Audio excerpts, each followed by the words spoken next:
any other movie that came out at any time. It was a perfectly original movie. It is, yeah. Oh God, Ice Cream Man, which is Ron Howard's bowel movement, starring as a child molesting Ice Cream Man. I can't wait to watch that. I have like a vague memory of this one. I don't know why I would. And I got Why I'd remember it. Did it involve you being coaxed into the back? Focusing on the fact that it's really weird, but no, it's the same.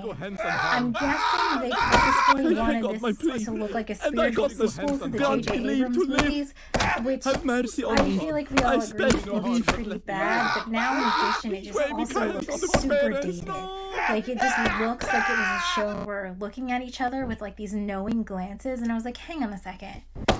Does Picard know 7?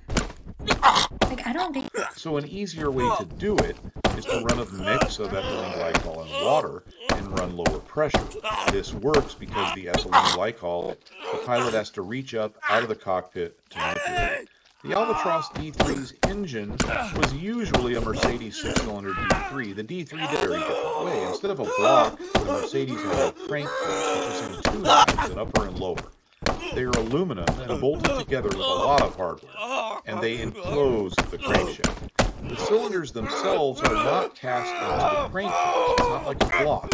Instead, they're machined out of steel, and they have a steel jacket going around them for cooling. There's a lot of steel going on here.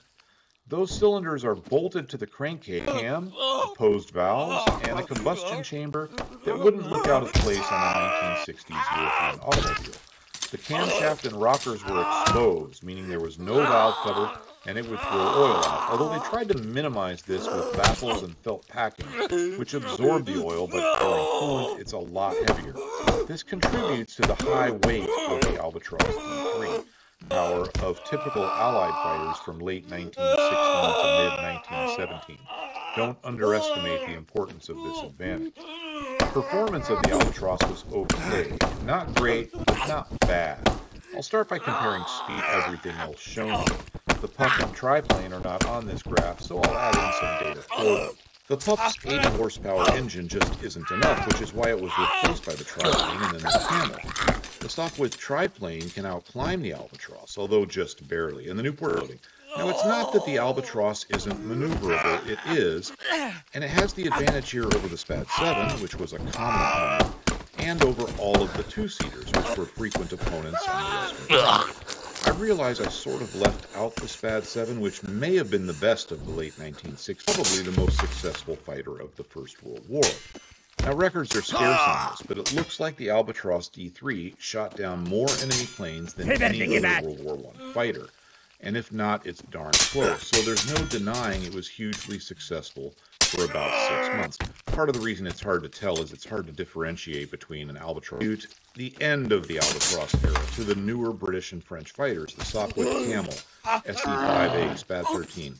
And those airplanes were a big factor. But let's not forget that the Allies had fighters at least equal, probably slightly superior to the Albatross, during the time in which the Albatross was dominant.